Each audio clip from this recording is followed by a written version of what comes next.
1. Please be aware the following story contains themes of molestation. If you wish to skip this video, I will understand. I never really thought of this as a scary story until I recently heard a similar subscriber story, so I figured I would tell mine. Unfortunately, I need to give a little background. I am a boy and one of 4 kids. I have a brother 2 years older, a twin sister, and a younger sister about 2 years younger. We grew up pretty poor and most of our clothes came from Goodwill, and more than once were the recipients of donated Christmas presents. You know how around Christmas time stories have Dropbox type things to donate gifts for kids who otherwise wouldn't get any? That was us. Despite this, Dad always had money for beer and would get pass-out drunk pretty much every night. When he got drunk, he got abusive to us and our mom. And we hid from him, but Mom wasn't so lucky and took the brunt of the abuse, and was physically assaulted more than once. She ended up calling the police and pressing charges, so he was arrested. I don't know the specifics, but I know Mom started the divorce process, and my dad moved in with one of his single drinking buddies. For a couple of months after that, every time we saw our dad was under supervision, either with a police officer present, or just some person we didn't know, who I now guess was probably a Child Protective Services agent or something like that. Things actually seemed better. Dad was always nice when we saw him, and we got to spend more quality time with Mom because we weren't walking on eggshells trying not to make Dad mad. By this time, my older brother, we will call him Scott, was 10 years old, while my twin sister Ashley and I were 8, and my younger sister Kayla was 6. We looked forward to Friday nights because we would all cuddle up on the couch together and watch TGIF on TV, and Mom would order a pizza that we all shared. We were always latchkey kids, where we would get off the school bus and let ourselves into the house, and just take care of ourselves for an hour or two until Mom or Dad, later just Mom, would get home from work. For summer breaks, my mom would get a babysitter, and the first summer after the divorce she couldn't afford a regular babysitter, so asked her sister's good church-going teen kids, James and Melissa, to watch us. And it went well for the first few days, I thought. But at one point James got mad at Melissa and called her the B word, and Melissa told her mom, and their mom decided we were a bad influence on her kids, who never cussed. So they were no longer allowed to babysit us. This is where the real story starts. So my mom ends up contacting the only other person she knows who might be available and is old enough to watch us, her other sister's 16-year-old son. We will call him John. He agrees to babysit us for next to nothing and starts watching us. He immediately started bullying me. On one occasion, while I had just recently woken up and was still just wearing tighty-whities and playing with an action figure, he took one of my toys and threw it in the backyard. I went to retrieve it, and he locked me outside nearly naked for over an hour. This type of behavior was the norm for how he treated me, until one day he said he would be nicer to me if I did something for him. I agreed, and he took me into the bathroom. I guess the technical term for what he did is he sodomized me. When he finished, he just said, "Remember, this is our little secret. If you tell anyone, I can't give you special treatment anymore." After that, he let me have first pick on what show we watched or what game we played, but he still continued to take me into the bathroom, usually once, but sometimes twice a day, to do our little secret. I remember knowing it was weird, but I didn't really know that it was wrong. I remember asking him once if he peed while he was doing it because it felt wet. Afterward. And to my young mind, pee was the only thing that comes out of that. This continued until the end of the summer, when we no longer needed a babysitter, because school was starting back and we could just go back to being latchkey kids. He stayed the night at our house once a month or so later, and he did it again. He asked me to do more, but I refused. After that, neither of us said anything about it to each other, and I never told anyone for a long time. I had a little bit of confusion a few years later, and I knew what happened was wrong, but I still saw him regularly, though he had moved a couple hours away, so it was usually only a couple times a year. At one of the times our families got together, my grandpa was getting used to his four-wheeler, and was matching up teens with kids, and letting the teens take the younger ones on a ride. I was around 11 by then, I think, so I was still considered one of the little kids, and sure enough, I was paired up with John. At that point, I didn't like it because I remembered what he did, and by then, I knew it was wrong of him to do that to me. But we went on our ride, and were having a good time. But he tried to go up a steep hill that ended up being too steep, and we were falling. It felt like slow motion because we were definitely already falling backwards. But he was able to reach back, grab me, who was riding behind him, and throw me off to the side. I hit my head and had a slight headache, but was otherwise fine. John was not so lucky. It fell on him and didn't do serious damage, but he did need several stitches and had a concussion, I believe, and had to stay overnight at the hospital. After that, I was torn between the part of me that hated him for what he did to me, but at the same time, he went out of his way to protect me in that four-wheeler accident. Fast forward to me being 16, and I'm at this summer college prep program where you live on a college campus for the summer, and kind of get a taste of college, except you're taking high school level classes. I met a girl, Denise, and we talked regularly all summer. Towards the end of the summer, we were walking around campus, talking, and she confided in me that one summer break, when she was about 8 or so, her babysitter's son had made her strip and dance for him. She tried to refuse, but he would hit her and threatened that he would kill her if she told. So she did. It didn't go further than that, but it obviously was really traumatizing for her. I in turn confided in her what John had done to me. She got really quiet and said she thought I should tell my sister Kayla. I asked why, and she didn't really say anything, so I dropped it. Not super related to the story, but Denise and I started officially dating the last week of summer break, and have been together ever since. She is now my wife. About a year after Denise told me I should tell my sister Kayla about it, I found myself in a situation alone with her. So I did. And it turned out that John did most of the same things to her that he did to me. We slightly discussed telling people, but she was strongly against it, so we didn't. I feel really bad about it now, but I never really thought to ask my older brother Scott or twin sister Ashley about it until I was 21. And I was talking to my wife about it, and she mentioned that if it happened to me and Kayla, it could have happened to my other siblings as well. I first asked my sister Ashley if anything like that had ever happened to her, and her response was, "Did my boyfriend tell you?" So, yeah. He did it to her too, and we didn't know. My sister Kayla at this time was away at college, but me and Ashley lived near Scott, so we went over and talked to him about it. Turned out that John had tried that with him, but he knew it was a big no-no and shot him down. Part of me blamed him for knowing better, but not telling anyone, but then again, he didn't know that John was abusing us, so it wasn't really his fault, and I quickly got over it. The next time the four of us were together, we talked about it, and whether or not we should tell people, because who knows who else he might do it to.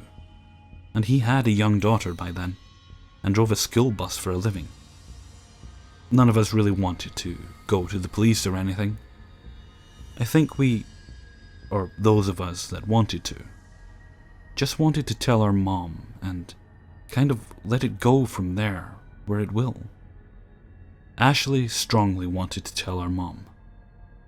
Kayla strongly wanted to keep it to ourselves, and I was leaning towards telling our mom until Kayla made the argument that if we told our mom about us, she would find out about Kayla too, or at least likely ask her if it happened to her. And she would have to admit it or lie, and it wouldn't be fair to put her in that situation.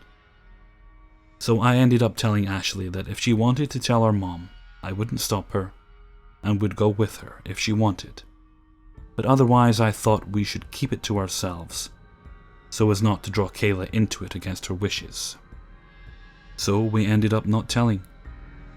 And that is pretty much the end of it. I still kind of want to tell, but at the same time, it has been 20 years now since it happened, and he was just 16. If his wife or employer found out, it is likely his entire life would fall apart if we told. And I would feel bad about that. Really, I just wish I had told when I was younger. But it is too late for that now, obviously. We still see each other once every few years because John lives near my grandma and basically comes over for every meal he isn't at work to get some of my grandma's old-fashioned homemade cooking. So it is nearly impossible to visit her without seeing him.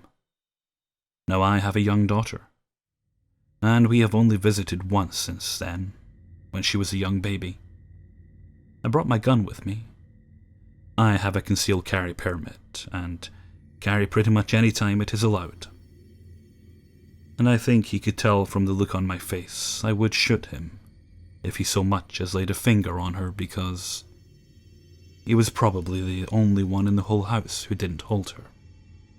So I guess I will say I wish I never had to meet you again, but since you are family, it is impossible not to see you, without avoiding other family members that I love. And if you take anything from this, it is that if anyone does something like this to you, you should definitely tell someone you trust about it, and not just let it go, because you will probably end up regretting not telling anyone. 2. I've always been a person who preferred the traditional to the modern version. For example, I don't like to read ebooks. I prefer to draw on paper. And I've always preferred to meet prospective partners face to face before committing to anything. I've had some really great relationships this way. Of course, with the advent of the dating app and all that, it's sometimes a lot easier to meet people online and make the connection there. I can respect that. I took advantage of it, in fact. A few months ago, after a difficult semi-breakup, I say semi because my girlfriend at the time was not sure if she wanted to split from me or if she wanted to stay together. Some things had grown quite complicated in her family life. In retrospect, I understand she decided to exclude me from her life for a few months, to exclude me from the fantastic drama that was going on among her family. I won't get into that, but it hurt at the time, because as far as I knew, she had just fallen out of love with me. I thought I was going to marry this girl. We'd been together for coming up on 40 years when we split. Some of you who have had breakups like that know the apartment turns into a yawning cavern when the other person is gone. I washed every single sheet and pillowcase in the house after she left, and I could still smell her on them a month later. Like any heartbroken moron, I decided the best thing for my severely broken heart was a rebound. Meeting my next boyfriend or girlfriend through friends or friends of friends seemed too much of an effort for the simple emotional validation I was looking for. So I made a Tinder. Classy way to fix a heart, right? What can I say? Life isn't a Disney movie and we gotta repair what we can with what we've got. This encounter actually did something for my confidence. It reminded me I was still a strong, and if you'll pardon the cliche, damned independent woman, and I didn't have to let anyone make me feel like shit. I went out on the first few dates that were nice, but went nowhere. 2 of them with guys, another with a girl that turned out to be the cousin of an ex, which was all kinds of awkward. That last encounter put me off Tinder for a few weeks, but loneliness caught up with me, in the way that the voracious bastard will, and I found myself arranging a meetup in a local bar with a guy I will call Orange. The moment I get to the bar, I suspect I made a mistake. This guy has a vibe that reminds me of the protagonist of A Clockwork Orange, hence the nickname. Don't ask me why I didn't get out of there. The most plausible reason is that I was so desperate not to return to the empty apartment just yet that I was willing to go through with the date. So we say hello. He gets our drinks and get a booth. So far so good. We start to small talk. He wants to know what I do for a living. Now, having acute social anxiety and paranoia means that even though I manage my issues, I do tend to be a bit coy and secretive around strangers. I give him a very vague answer when he asked this. Here was where the first sign of trouble rears its head. Orange gives me this look that would be chilling if it were not over the top of a pink lady and says, "I asked you a question. Can you please just answer?" I feel a little knot of dread in my stomach. So this guy not only looks like a famous fictional rapist, but he likes to give women orders. But, again, the voice of doubt whispers in my ear and persuades me to let that one slide.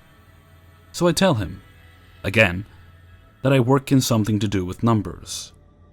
I'm an accountant, but he didn't need to know that. I had a feeling he'd start pressing me to tell him where I work and what my hours are.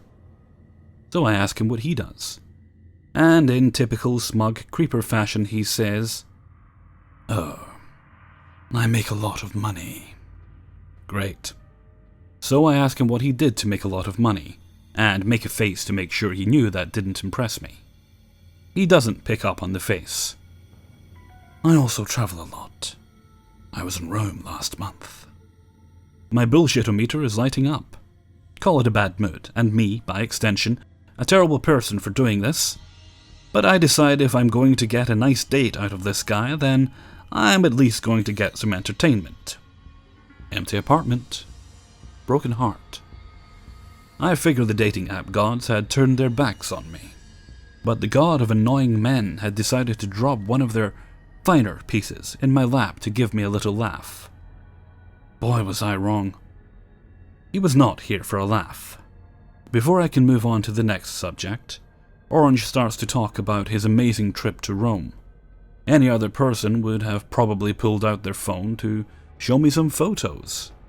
But he didn't. This makes me suspect Orange was lying about Rome. I guess that's not all that important, though. He tells me about how he made a great business deal there. In what business he declines to say, but he tells me again that he made a lot of money from that. Then he says something that literally makes me open my mouth in shock. "But the women in Rome are shit. I got crabs from a dirty pussy in Rome." And I'm thinking, sweet black baby Jesus, did this guy actually just say that to me? All I can think to say is, oh, wow, I'm sorry about that. "But it's okay. They're all gone. So we don't have to worry about anything." And then he gives me this spectacularly obvious eyebrow waggle to let me know he's talking about sex. Now, I haven't had sex since the girlfriend split. And I'm not about to break my fast on a guy who thinks Roman STDs are appropriate date conversation. I quickly steer the conversation towards something else. Or I try to, but he wants to tell me about his incredible sexual prowess. "Have you ever fucked one of your teachers?" "I did in high school. My history teacher was a MILF. I started fucking her to bring my grades up. I didn't stop until graduation. Sometimes we still meet up. She says I'm the greatest sex she's ever had." Good for her, I say, wondering how much worse this can get, with a kind of evil glee. This beats the hell out of eating ice cream for comfort. even if it is disgusting. I bet you've been with older men. He leans across the table and tries to take my hand. I snatch my hand out of the way and pretend I'm scratching my arm. Not really my thing, I say. But your profile said you were bi. You've had girlfriends, right? Yeah, I say, and regret it. Some men take the news that you've been or are in a lesbian relationship like permission to ask for a threesome. Instead, he takes this in a much creepier direction. Have you ever gotten thrush in your mouth? I knew a girl that got that when she had a threesome with another girl. She had to go to the hospital. I respond. How do you answer a question like that? Hell, I didn't even know that could happen. He takes this as a cue for the next question. Have you got any lesbian friends? I tell him I do. A veritable army of lesbian friends. Why don't you call one of them? We can do a threesome tonight. Being a smartass, I say, oh, I don't think I'd want to do that. They had an orgy recently, without me, the bitches. And they've all got thrush right now. Wouldn't want to get mouth thrush. He doesn't know whether to believe me or not. Finally, he decides to laugh and tells me I'm cute. I start to pack up my purse. I'm done. I'm just done with this guy. His filthy mouth is no longer entertaining. It feels like I'm talking to Bill Cosby or something. Or a guy who plans to be Ted Bundy. Orange has future abuser of women written all over him. When he sees I'm getting ready to go, he suddenly starts to talk in such an onslaught that I'm literally pinned to my seat. Again, he goes on about his job and how good with sex he is, and how good he'd treat me, and how we should go back to his place tonight. I stand to leave. I see I'm not going to get a word in edgewise, and I see no reason to be polite to a guy who asks such inappropriate questions. Good idea, let's go to my place now. He stands too. I start to walk to the exit. I'm not coming home with you. To your place, then. I tell him no. The street outside is lit really well and full of people at this hour, so I'm not worried. On the other hand, I don't want him to see my car, in case he gets it in his creeper head to follow me around. So I decide to give this guy a piece of my mind. My bad mood is worse. The thought of going back to my empty apartment fuels my anger. So I tear into him. I can't tell you word for word what I said, but suffice to say, a lot of it was emasculating and unpleasant, and turned a few heads. By the end of it, I was stamping my foot and drawing myself up to my full 5.5 feet. Using language that would have made a sailor blush. This guy was bigger than me. I knew for sure he was scared, though. Small women puff up when we are angry, like a pufferfish inflating. At one point, I pause for breath. The guy jumps in with, "You don't have to be such a bitch." I tell him that I like being a bitch, and turn around to go. I am sure he won't follow. He doesn't. Instead, he grabs me by the hair and pulls me back. My scalp ached for days afterwards. "I'm not finished talking to you," he says. By this time, we have a few people watching us in concern. I'm too surprised to scream, but the people who are closest come forwards to peel him off me. Before they can, he has me by the shoulders and is shaking me emphatically. "I can take care of you, all right? I can treat you really good if you just fucking behave. God, is it so hard?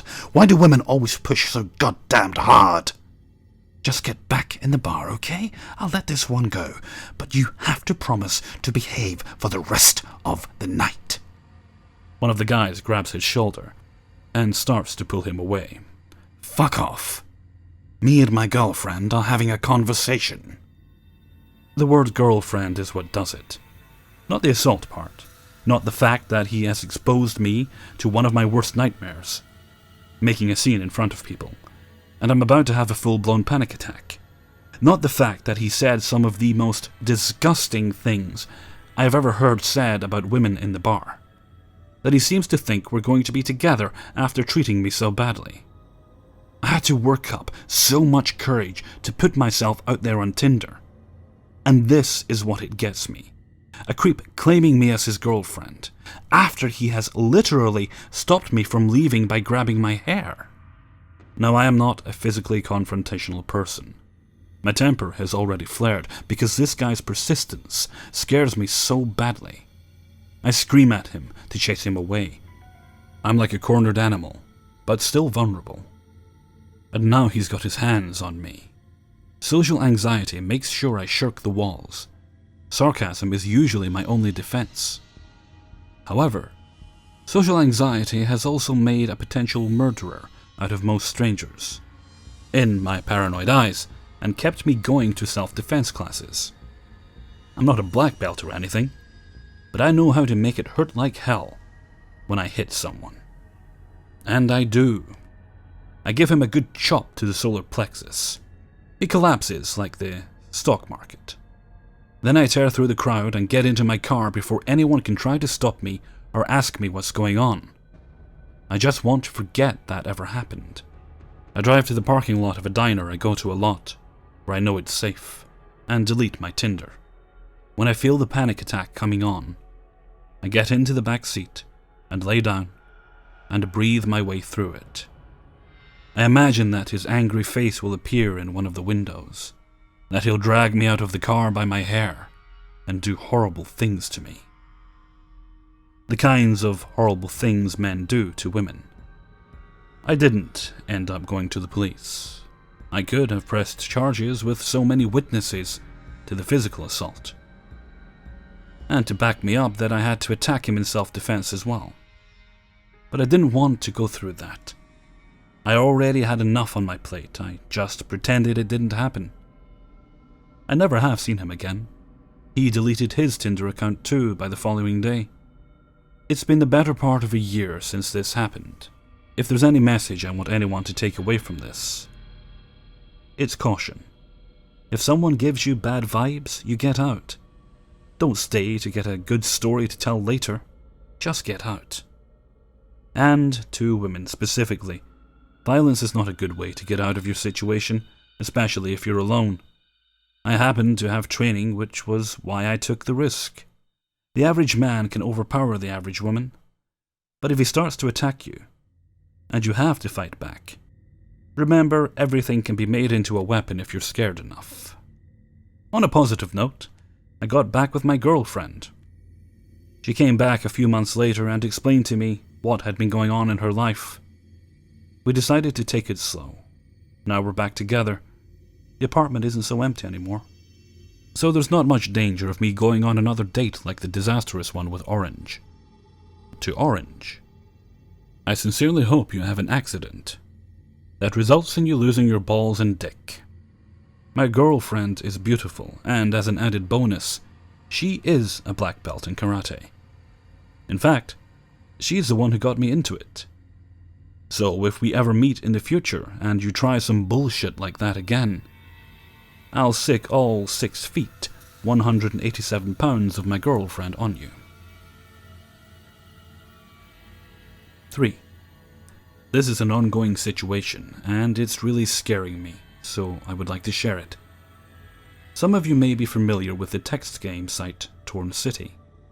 It's predominantly male gamers that play the game, so, as a female, it stands to reason that you can get some unwanted attention. So the girl players tend to stick together. When an American girl named Ashley started messaging me, it was nice, as we had a lot in common. And she was on my wavelength in the sense that the game was a sense of escape to us both. We married on the game, which basically means you share a property on the game. She was always trying to give me money on the game, which at first I put down to us being good friends and her trying to help me out. But I like to make my own money and be independent, so it started to annoy me. I recently moved in with my boyfriend, so didn't have internet for a while anyway. But when I finally did get online, she seemed furious with me that I hadn't told her, and that I was her wifey and she deserved to know. I was really taken aback, but chalked it up to her having a bad day. or something, and just stopped talking to her as much. Anyway, 3 days ago I got a message from a user I'd never spoken to before. He said that Ashley hadn't been active for 5 days. I checked, and this was correct, and I had to admit it was very unusual. But he seemed to think I should know where she was. When we spoke more, it came out that she'd told him we were in love, that I was going to be her real-life wife, and that she was going to pay a visit to the UK to see me very soon. Obviously, I'm quite unnerved by this. And this morning when I logged in, I had yet another message from another user asking where I was. When I spoke to him, his story was the same as the last. She still hasn't been active, but I am left feeling uneasy and with several questions. Who was she? Was she a fanaticist who genuinely thought there was something between us? My boyfriend seems to think she was actually a he all along. If so, I feel incredibly naive, as I really bought into her, and genuinely saw her as a good friend. I've told the 2 users who came to me to not say anything to her if she does come back online, so I can try and get the answers I seek. 4. This all happened to my brother, as told by him to me, a few months after it happened. It was the late summer of 2014, and he was living and working at an organic farm. The farm was owned and supplied food for a resort, or Camp Getaway, located an hour north of Houston, Texas. It was positioned just far enough into a heavily wooded area to be isolated and remote. They housed my brother in a small trailer cabin with 3 rooms, back further into the woods. His girlfriend at the time, for anonymity's sake, let's call her Jody, would come and visit my brother for days at a time. She was living in Houston proper, and it wasn't too far a drive for her. I later found out they were having a very rough patch, and Jody had, without my brother's knowledge, performed some crude Wiccan spells to keep them together. This and the general bad vibes going in between them was what I think led to the following events. My brother has never had sleep paralysis in his entire life, but his first experience, he was lying in his bed, and he heard the soft voice of an older woman calling out to him, as if from a void. He had a small closet-sized meditation room opposite the house where he slept, with beads dangling down as a doorway. His second experience was more pronounced. He remembers looking up in the dead of night, not sure if he's dreaming, and seeing a withered hand reaching out of the beaded doorway through a haze, calling his name once again. Jody had also heard an older woman talking to her, telling her that my brother was hers and she wasn't welcome in the house any longer. A recurring dream Jody had was a black cat would be roaming the floor of her cabin and would jump on the bed beside her, often to find her snapping out of sleep and having the feeling of something heavy at her feet. This particular entity had latched onto my brother, and she was getting bolder in her presence. The third event, my brother woke up in a dream state to a heavy pressure on his chest, unable to move. A classic sleep paralysis. He heard the woman's voice right above him. "Jody's a bad girlfriend," she whispered. "No, she's nice," my brother managed to answer. "She's a bad girlfriend. She doesn't treat you right." Louder this time. "No, she's fine, really," said my brother, trying to convince the woman. "No, no, no, no!" the old woman screamed, each no louder and closer to his ear, the last one jolting him out from this state. With this, my brother let out a cry. "Get out! Get out! You're not welcome here!" The woman's presence receded. That was the strangest occurrence. My brother switched cabins not too long after that, and although he could sometimes still feel the malevolent presence of the woman figure from time to time, she hasn't spoken to him since. I'm convinced there was a real-life succubus out there in the woods, latched onto my brother in an emotional distress, and wanted to have him for herself. A spooky reminder of the way thoughts and words can manifest and attract unwanted guests. He and Jodie are now apart, and both are doing very well, I'm glad to say. 5. I'm a female living in Sweden, and was 18 at the time. Me and my boyfriend at the time were really into BDSM. We frequently visited fetish clubs and have rough sex, with a lot of bondage, etc. One night we went to bed. My boyfriend fell asleep, but I had a hard time falling asleep. Suddenly, my boyfriend takes a hard grip around my throat, and I panic. I can't breathe. His grip is so hard, I'm thinking I'm going to die. I'm going to die. At the same time as I'm in shock, not knowing what to do. It felt like hours before I managed to hit him in the head. He wakes up, saying he was dreaming we had breath control sex. I was so scared. I cried, and he was like, "You didn't die. Big deal." Let's just say I did not sleep that night. And since then, I was always scared sleeping next to him. Hey everyone, Hellfreezer here, and thank you very much for listening to 5 True Scary Subscriber Stories, Episode 13. I just want to thank you all so much for the torrent of birthday wishes you sent me yesterday. I really wasn't expecting that much of a response, and I shouldn't be surprised because you guys are kinda awesome. I'd also, of course, like to thank the individuals who shared their stories with me. There are 2 stories I used in here. There was stories 1 and 2. I've had them for quite a while, and I'd like to apologise to both the individuals who sent me the stories for taking so long. One of them, I was just trying to find the right kind of stories to go with. I was going to use story number 2 in just a bad dates video, because it was such a good one. It was so long, I thought, great, if I can find at least 2 more to go with, that'd be great. But I just couldn't find anything that was quite right for it. And the first story, I had to do some consideration of that one. I was given kind permission by the author to make some edits, to rephrase things a little bit, and I wanted to do that with enough care and enough consideration and respect to the actual experience of the people within the story.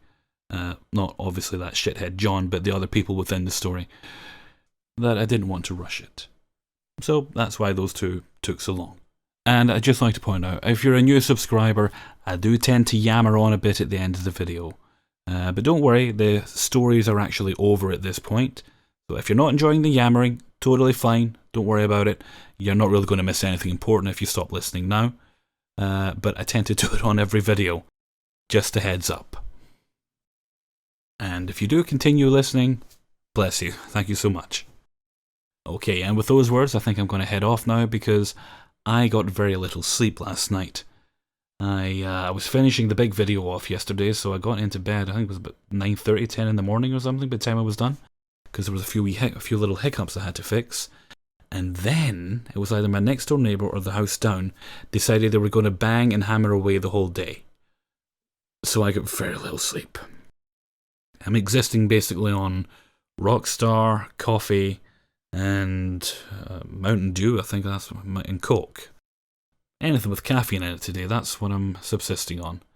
And I'm still tired. So I'm going to head off for now. So until next time, thank you very much for listening, and take very good care of yourselves.